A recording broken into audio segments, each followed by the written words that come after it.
গল্পটা এটা বহু বছর আগের গল্প।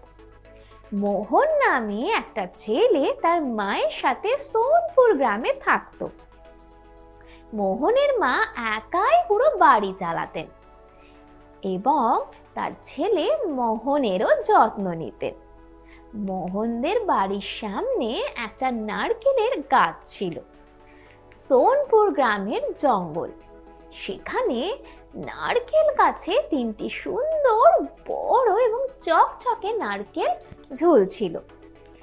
তিনটি নারকেলই নিজেদের মধ্যে খুব বিশেষ ছিল।